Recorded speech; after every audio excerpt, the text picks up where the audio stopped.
Allô tout le monde, c'est Michel. Aujourd'hui, je vous propose un petit guide pratique pour vous aider à réussir des beaux portraits avec votre objectif 50 mm.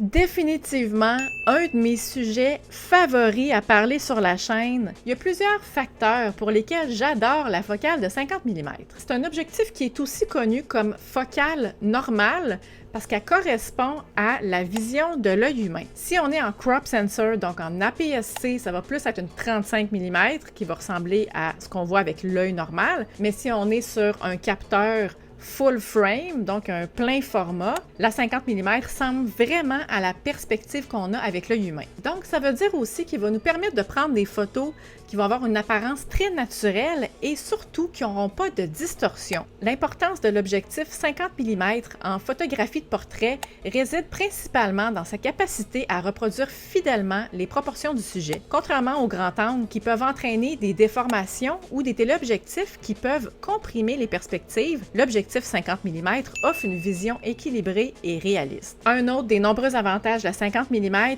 c'est son ouverture maximale. Que vous ayez une 50 mm f1.8 ou f1.4 ou f1.2, c'est très pratique pour créer du bokeh, pour rajouter du flou dans vos photos. Et je sais pas pour vous, mais moi, le bokeh, c'est quelque chose que j'aime vraiment beaucoup. Le flou, c'est ce qui va permettre de détacher le sujet de l'arrière-plan ou de l'avant-plan, de vraiment aller diriger l'œil directement dessus, puis d'éliminer aussi plein de distractions, des choses qu'on n'a pas besoin de voir dans la photo. Et grâce à sa polyvalence, l'objectif 50 mm, ça convient à différentes situations de portrait. Donc, ça peut être des portraits à l'extérieur, des portraits en studio ou en basse lumière. Il offre une grande flexibilité et une grande qualité d'image. Et la plupart du temps, la 50 mm, c'est un objectif qui est compact et léger, ce qui en fait un choix idéal pour les déplacements. Que vous soyez photographe amateur ou professionnel, la 50 mm devrait avoir une place dans votre sac photo par sa polyvalence et la belle qualité d'image qu'elle procure. Un autre avantage d'avoir un objectif qui ont des grandes ouvertures comme ça, c'est que c'est super utile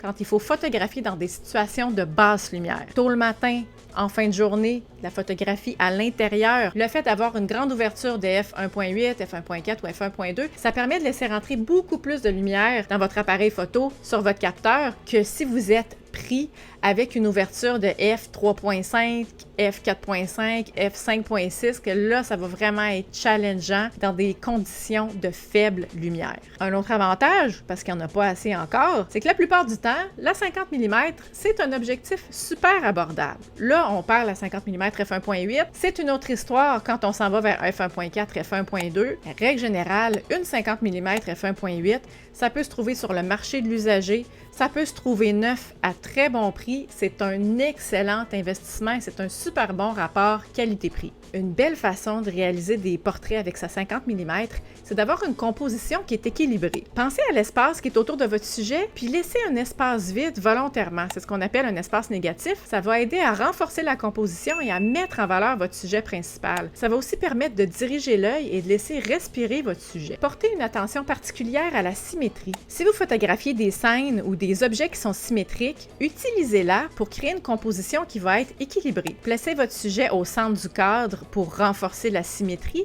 ou jouez avec des lignes de symétrie pour guider le regard du spectateur à travers l'image. Essayez de jouer avec des lignes directrices. Ça peut rajouter de la profondeur et de la dynamique à votre photo. Cherchez des lignes naturelles ou des lignes architecturales comme des chemins, des clôtures ou des bâtiments, puis utilisez-les pour diriger le regard du spectateur vers votre sujet principal. Pour créer une belle composition aussi, et là, évidemment que j'allais le mentionner, c'est de jouer avec la profondeur de champ. Avec la grande ouverture que procure la 50 mm et le flou que vous pouvez avoir dans votre photo, ça peut tout changer. Exploitez-le en mettant votre sujet principal net et en laissant l'arrière-plan légèrement flou. Ça va créer un équilibre visuel en focalisant l'attention sur le sujet tout en ajoutant une dimension esthétique à votre image. Un autre aspect important à considérer avec la 50 mm, c'est la distance que vous avez avec votre sujet. Plus vous êtes proche de votre sujet avec votre 50 mm, d'ailleurs avec n'importe quel objectif, plus vous êtes près de votre sujet,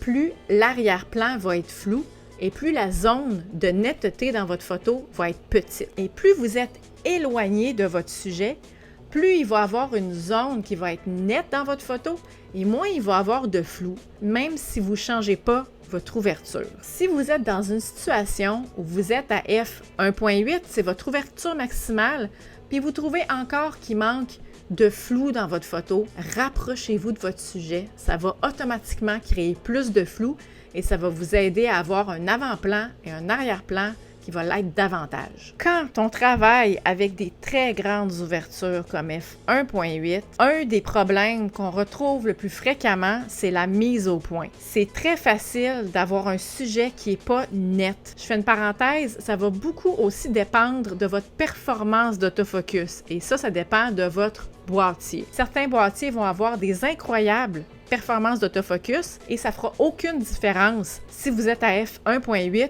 parce que le focus va toujours se faire exactement au bon endroit. Mais si vous avez un boîtier qui est un peu plus ancien ou qui est un peu plus début de gamme, ça se peut que la performance laisse à désirer. Par exemple, si vous voulez faire un portrait de moi et vous mettez votre petit carré vis-à-vis mon œil, mais ça se peut que peut-être que l'autofocus il aille prendre mon sourcil ou il aille prendre mes cheveux. Là, ça c'est plate un petit peu.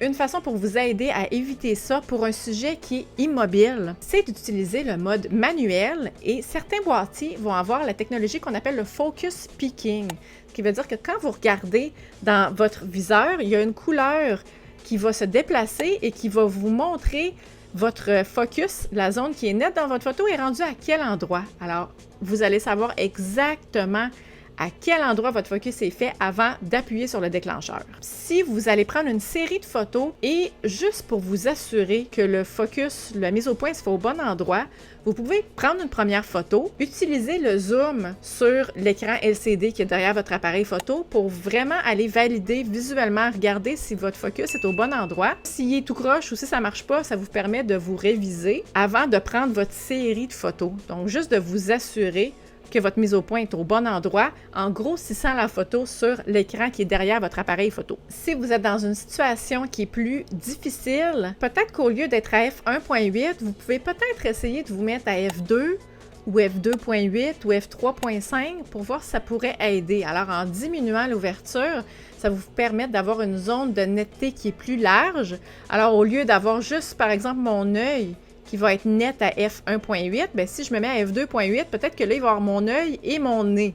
Alors, ça donne une chance qu'une plus grande zone qui va être en focus. Une autre façon pour avoir une belle mise au point, c'est d'utiliser un trépied. Particulièrement si vous êtes en situation de basse lumière où vous devez diminuer votre vitesse d'obturation. Ça se peut que vous ayez des photos floues si vous êtes à f1.8 et que vous êtes à 1/60e de seconde. Le fait d'avoir un trépied va vous permettre d'éliminer tout le flou de mouvement et va vous assurer d'avoir un sujet qui est net. J'en ai parlé, j'en reparle encore. Une des plus grandes forces de l'objectif 50 mm, c'est la possibilité d'avoir une petite profondeur de champ quand on utilise une grande ouverture. Et je vous invite fortement à en tirer avantage. Personnellement, même quand je photographie à l'extérieur et qu'il y a plein de lumière et que je pourrais facilement me mettre à f5.6 et garder un ISO à 100 avec une vitesse qui est élevée pour avoir une belle qualité d'image, je vais toujours garder ma 50 mm à f1.8. Je vous dis pas de toujours le faire vous aussi, mais moi, c'est le style artistique que j'aime vraiment beaucoup. J'aime avoir du flou dans mes photos. J'aime le flou que ma 50 mm me procure. 99% du temps, je suis à f1.8. Les situations dans lesquelles je vais utiliser une ouverture qui est plus petite, par exemple f2.8 ou f3.5, c'est quand j'ai des photos de groupe ou des photos qui ont plus qu'une personne. Parce que c'est très difficile, voire impossible, d'avoir tous les sujets nets si vous êtes à f1.8. Alors, si vous prenez des photos de couple ou de groupe et c'est important pour vous qu'ils soient tous nets, placez-les comme s'ils étaient sur une ligne. Essayez pas de faire 4 lignes parce que là, si vous faites 4 lignes, vous comprenez qu'il y a une très grande différence de distance entre votre appareil photo et votre sujet si vous avez 10 pieds de ligne. Là. Parce que le dernier qui est 10 pieds en arrière, il n'y a pas beaucoup de chances d'être en focus. Alors, essayez de placer vos sujets le plus possible sur une ligne ou deux, tout dépendant de la quantité de personnes que vous avez, et fermez votre ouverture, donc 3.5, f4.5, pour vous permettre d'avoir les visages nets. C'était mon inspiration de petit guide pour vous aider et surtout pour vous encourager à faire de la photographie de portrait avec votre 50 mm. C'est un objectif polyvalent, c'est abordable, peu importe le niveau de photographie dans lequel vous êtes, vous allez l'aimer. Moi, je vous encourage, si le contenu de la vidéo aujourd'hui, ça vous a été utile, je vous invite à le partager. Ça m'aide à faire connaître la chaîne et à aider encore plus de photographes. Si vous avez des questions ou des commentaires, gênez-vous pas, mettez-moi ça juste en dessous. Merci beaucoup d'avoir été là, puis on se dit à la semaine prochaine pour une autre vidéo. Bye!